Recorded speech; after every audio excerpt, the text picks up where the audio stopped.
Welcome back to episode 4 of Stranded Alien Dawn. Okay, over the course of today's episode we will be further expanding our camp and discovering more items and generally progressing through the game. Now we can see that these trees that we planted are now starting to grow, but overall the plot is nowhere near at the maximum amount of wood that you can harvest. Again, they will harvest it themselves once the trees are ready, so there's not a lot we need to do there in relation to that, so that is fine. What we still need to do is look around if there's anything else we need to discover, and one of the things I will now out and out say is we are approaching fall and I haven't yet researched basic buildings. Now this is a bit of a faux pas and a mistake on my behalf, but it's a mistake that I actually managed to get away with, and you will see that in future episodes. But for the time being, let's harvest these for some sweet syrup. You can see that this plant is dead. That's why it's gone a different colour, so it's no longer useful to us, and that's it. So as in the previous episode, you can see that if you don't harvest at the right time, you will miss that harvest, and then there will be nothing to harvest.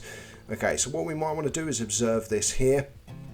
Now with the Tame and Train content, so last week I done a live stream of this and managed to smash quite a long way through the game in 2 hours, running it at high speed the entire time to get as much done in that 2-hour live stream as possible. Feel free to go and check it out. I will actually link it at the end of this video.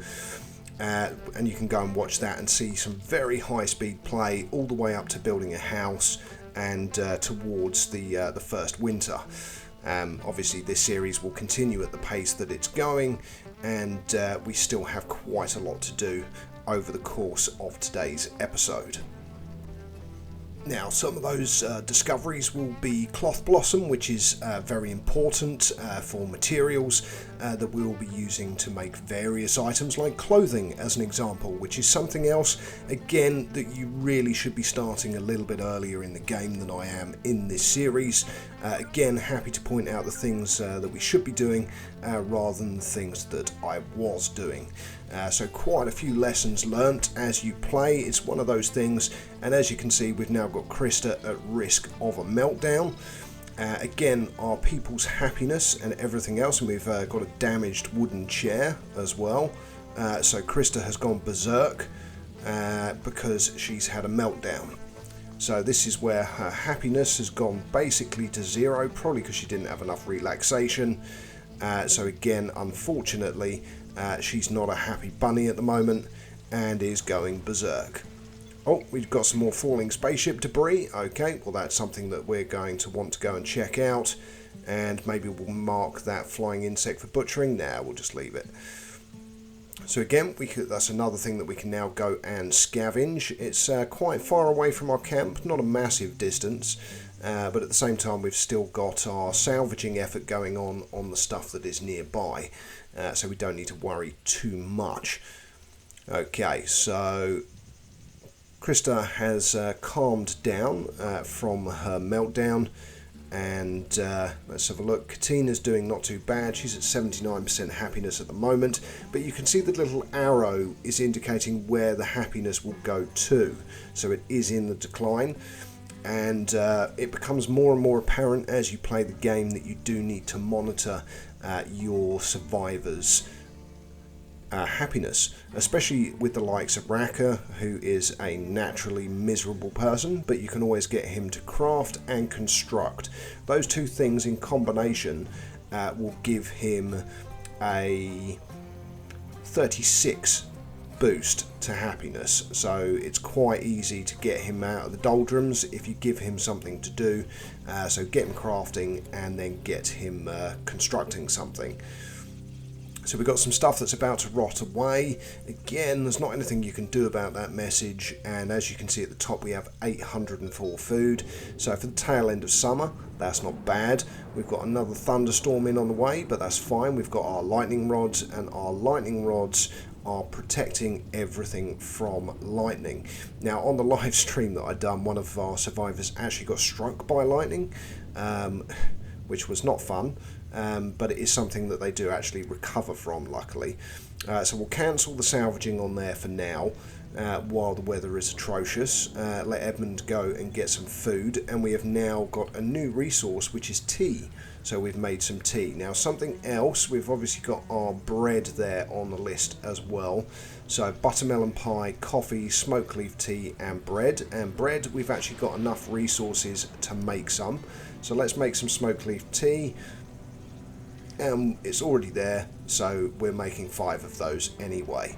We just need raw smoke leaf, and at the moment we've got just dried out smoke leaf, so we don't have any raw smoke leaf for making tea. Research wise, we've got refrigerators nearly researched, and then after that it is construction basics, so we will be able to build our first house, which of course is the better side of the camp as we're developing. Gives a proper indoor space that we'll be able to develop and give the survivors a nice place, and eventually develop that until they all have their own bedrooms, because once they have their own bedrooms you don't get the debuffs from sleep being interrupted and all the other negative things that can happen as a result of everyone being right next to each other. Okay, so Thunderstorm apparently is still ongoing. Yes, it is. Let's skip forwards. So now we need some more wood. We've got 224, but it is worth scouring around, and let's observe this animal as well, because we still don't know what it is, and have a look for all of the trees that are either at or near 30. So that one's at 30, so let's cut it. Again, the one behind is at 30, so cut that down as well. That's at 30, so again can cut. So then you're not wasting wood. By allowing the tree to grow as much as possible, we'll harvest the silicon leaf as well. Let's switch to the harvest tool and just drag it over everything. Oh, there's actually some smoke leaf there as well. In fact, I can see some more bushes to the right. And we have researched fridge. Now, of course, we haven't built an electrical grid yet, so it's something that can wait until we do have a decent amount of electrical supply. And our guys are harvesting the sweet syrup. And again, I will keep skipping this footage forward. So this is our cloth blossom all the way over here that we're waiting to be observed, so we can actually go and harvest it. Now hopefully Krista will get that done in the not too distant future. Now if you're appreciating this series and you're finding it helpful, it would be very helpful to me if you were to subscribe to the channel. So if you are enjoying what I'm doing, then yes, that would help me very much. Now there's a creature there on the ground and it flies away, so we're not going to hunt it. Sometimes I think they're eating the crops, but I think it's just a case of the fact the animal's landing there. I have seen one of the big insecty type creatures eating harvested buttermelons off of the floor, but when we then hunted it and killed it, there were still 20 buttermelons there. So it's like they're eating it, but they're not eating it. So I don't know whether it's something you need to be genuinely concerned about. Part of me was thinking, do I now put all of my farming inside walls so it's protected? But not really necessary. So we've now discovered an Ulfen, so U-L-F-E-N, so Ulfen I'm going to say. I may be pronouncing it wrong, but hey, that's how I'm going to say it. And of course this was before the Tame and Train update, so Tame and Train update came out, and now of course you can tame these animals and in effect farm them for additional resources. But we can now see that that's going to give 50 red raw meat and 30 hides. So let's send somebody out to hunt, or just mark it for hunting, and somebody will go and do it when they're ready. Likely to be Edmund or Raka.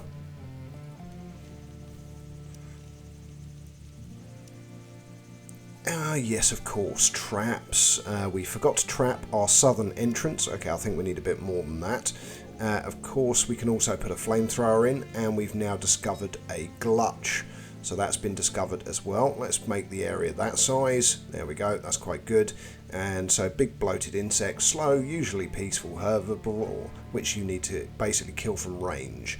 So you need a ranged weapon, ideally to hunt them, and then harvest them for their materials.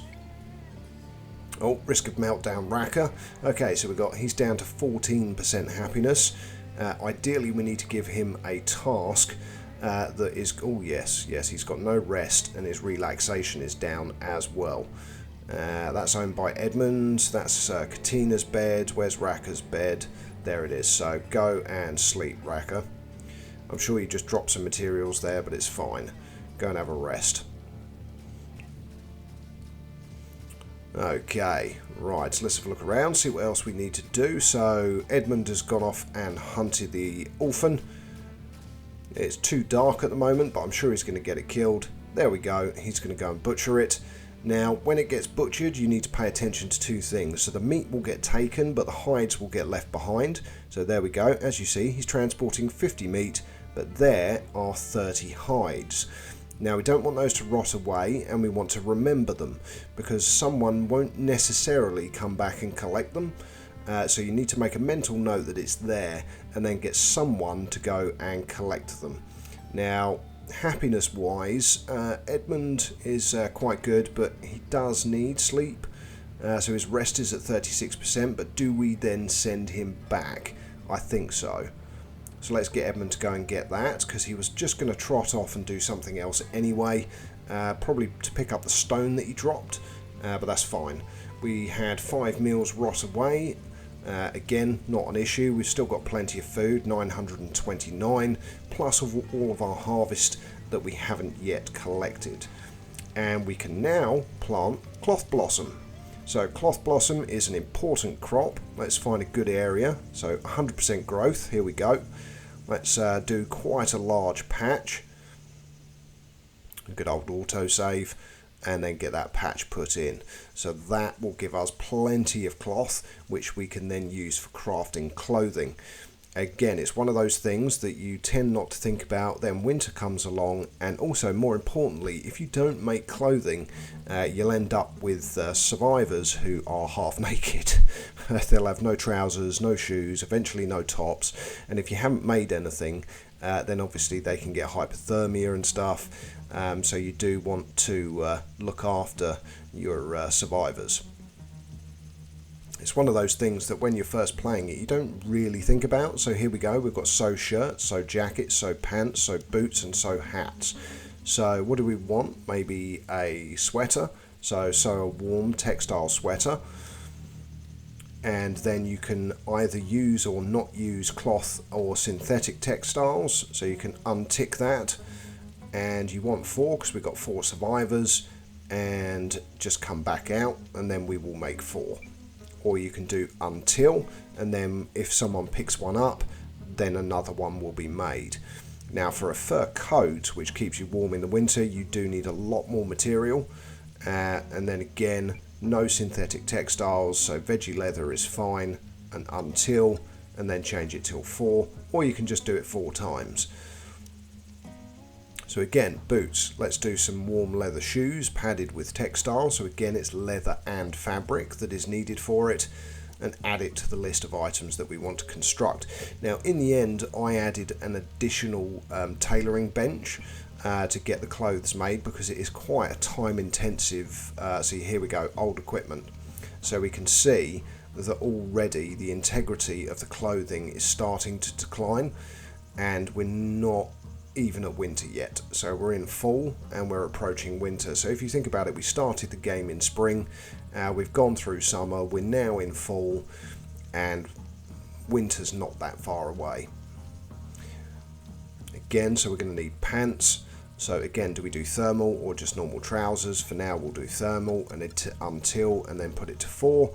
No synthetic textiles, and there we go. So that's everything there that's needed, and that should be enough to get everyone clothed. You can go one step further, and what you can do is you can add some fur caps or beanies. So sew a warm beanie or a fur cap. So fur cap and until, and then 4, and again untick those synthetic textiles if you want to save them, that is, for synthetic clothing. That's what you need to do. But we're already moving through towards the end of this episode. It's going to run to about 20 minutes, but I just wanted to get it out and done for you guys, because I know you're appreciative and waiting for each episode, and I have quite a few different series running, so yes. Again, I've cut out quite a lot of this footage as well, just to give you the key points. So some of this stuff obviously will take longer because I'm cutting out elements of the game time, and at the moment we're running in normal time and we've still got the risk of meltdown of 2 people. So happiness 0% for Raka, so he is clearly miserable at the moment. He's currently transporting some items. Let's speed up the game, get him back.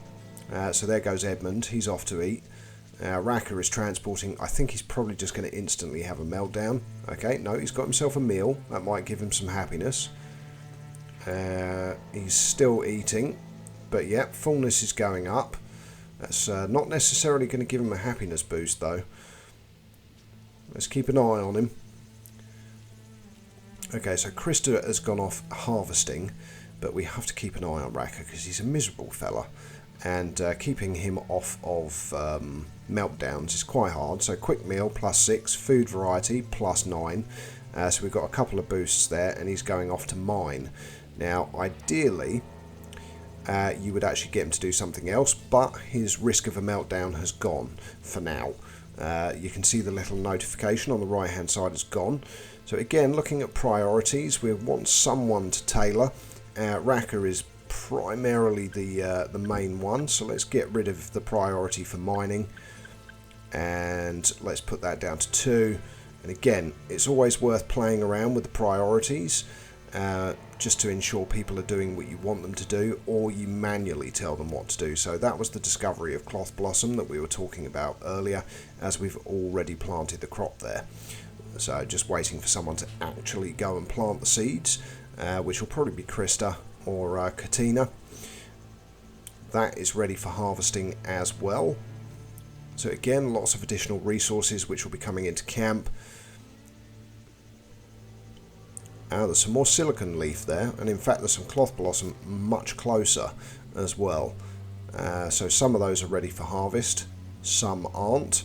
We've got some more of the skin bark there, so that can be harvested. It does take us quite near to that water, body of water there. But again, all resource management and everything else. We've got an insect nest here that we need to keep an eye on, and later on that will give us nanotubes as well, carbon nanotubes. Okay, again harvest, drag it over and highlight, and that's all of the cloth blossom set for harvesting. Again, it's a very, very long way away from camp, but that's why you need to discover it so that you can grow it close to home rather than having to schlep for miles to actually get things done. Now relaxation, let's give everyone an extra hour of relaxation, and probably set sleep as well, but let's set it for I'd say it's 5 hours for each. Yeah, that'll do. And then just hold down your mouse button and drag, and it'll set it for everyone. There we go. It's something actually I discussed in the live stream anyway, but that should be enough time. Leave them the time from 9 till pretty much midnight to do what they want. They may choose to sleep, they may choose to do something, so go and harvest or go and chop stuff down or make stuff, but you're giving them that flexibility. Good old Raka's made some more oil for us, which means we can now make some more bread, and now Edmund is going to have a breakdown. So let's have a look at him. He's off to sit. Well, that makes sense because his relaxation is extremely low. Let's have a look at his happiness. Okay, so not terrible at 17%, but he says crushingly unhappy, could develop a meltdown in any moment. Well, I think once he goes and sits down, that should recover him, but we'll find out. So Katina's nice and happy, she's had her favourite meal, got good food variety, and ate while sitting down, so again all positive. And Edmund's going to go and sit down, so there we go. So he's more relaxed, and he's gone to sleep as well, so he should be fine as we get into the next day. And that is getting us to the end of episode 4. So thanks for tuning in. I'm Know It All Gaming. Until next time, I'm going to let the rest of this footage play out for you guys. But until next time, all it leaves me to say, of course, is good morning, good afternoon, good evening, and from me, good night.